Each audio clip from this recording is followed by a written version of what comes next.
আসসালামু আলাইকুম শান্তশিষ্ট এইচএসসি 25 এর শিক্ষার্থীরা তোমরা সবাই কেমন আছো? তো আজকের এই ভিডিওটি শুধুমাত্র তোমাদের জন্য যারা আইসিইউ রোগী হিসাবে আইসিইউতে ভর্তি আছো। কেন আইসিইউতে আছো তোমরা? যখন বোর্ড রুটিন প্রকাশিত করছে আগামী 26শে জুন তোমাদের পরীক্ষা অনুষ্ঠিত হবে, তখনই কিন্তু অনেক শিক্ষার্থীরা আইসিইউতে ভর্তি হয়ে গেছে। অনেকে আবার বেডের পেশেন্ট হয়ে গেছে। এখন তোমাদের জন্য আমি একটা পূর্ণাঙ্গ সাজেশন নিয়ে আসছি। এই সাজেশনটা অনুসরণ করলে আশা করি আইসিইউ থেকে তুমি ফিরে আসতে পারবা। এবার আসো, আজকে আমি হিসাব বিজ্ঞান দ্বিতীয় পত্রের একটি পূর্ণাঙ্গ সাজেশন তোমাদের সামনে তুলে ধরবো। ইনশাল্লাহ এটা যারা A+ পেতে চাও তোমাদের জন্য উপকারী, যারা একেবারেই পাশ করতে চাও যে কোনো রকমে আমি জীবনটা নিয়ে যেন বাঁচতে পারি এইরকম একটা সাজেশন আমাকে দেন, তাদের জন্যও কিন্তু এটা খুবই কার্যকরী অ্যান্টিবায়োটিক ওষুধ হিসাবে কাজ করবে। এবার দেখো প্রিয় শিক্ষার্থীরা, আমাদের হিসাব বিজ্ঞান দ্বিতীয় পত্রের শর্ট সিলেবাসে যেই অধ্যায়গুলো অন্তর্ভুক্ত আছে, অংশীদারি ব্যবসার হিসাব দ্বিতীয় অধ্যায়, এই অধ্যায় থেকে 2টা সৃজনশীল আসবে, 4 থেকে 5টা এমসিকিউ আসবে। তারপরে যৌথ মূলধনী কোম্পানির মূলধন চতুর্থ অধ্যায় মানে শেয়ার ইস্যু, এই অধ্যায় থেকেও 2টা সৃজনশীল আসবে, 5 থেকে 6টা এমসিকিউ আসবে।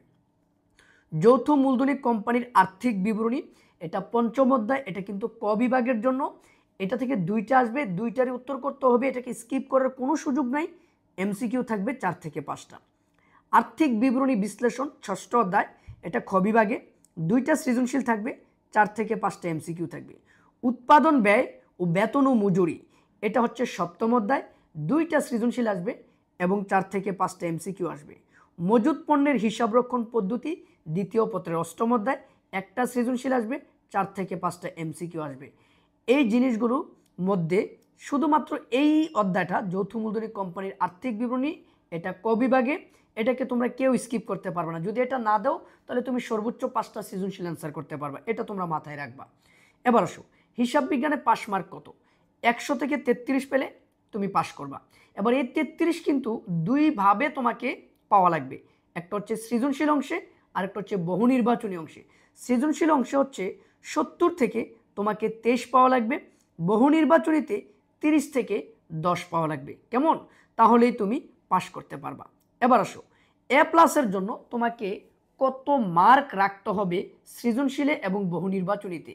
আমরা অনেকেই কিন্তু এটা না জানার কারণে বুঝতে পারি না যে এমসিকিউতে কত রাখা লাগবে বা সৃজনশীলে কত রাখা লাগবে। দেখো, সৃজনশীলে তোমাকে 55+ মার্ক যদি তুমি তুলতে পারো আর বহু নির্বাচনীতে তুমি যদি 25+ মার্ক তুলতে পারো তাহলে তোমার হিসাব বিজ্ঞানে A+টা থাকবে, এটা একটু মাথায় রাখবা। এর জন্য আমরা যারা এর জন্য আসি আশাবাদী, তাদেরকে সৃজনশীল অংশে অবশ্যই 50+ মার্ক সৃজনশীল অংশে মানে লিখিত অংশে রাখতে হবে এবং বহু নির্বাচনীতে 20+ আমাদেরকে মার্ক রাখতে হবে 30-এর মধ্যে, তাহলে আমার হিসাব বিজ্ঞানে এ আসবে। এবার আসো, A+-এর জন্য আমরা কোন অধ্যায়গুলো খ বিভাগের জন্য ভালোভাবে পড়ব?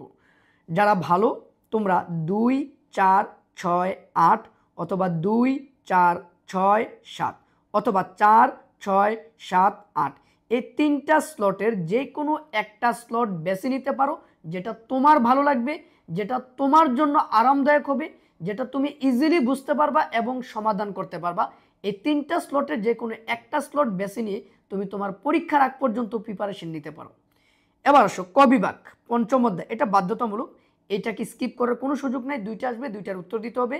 যারা A+ পাইতে চাও তোমাদেরকে অবশ্যই ক বিভাগ থেকে উত্তর করতেই হবে, ক বিভাগ ব্যতীত A+ রাখা সম্ভব না।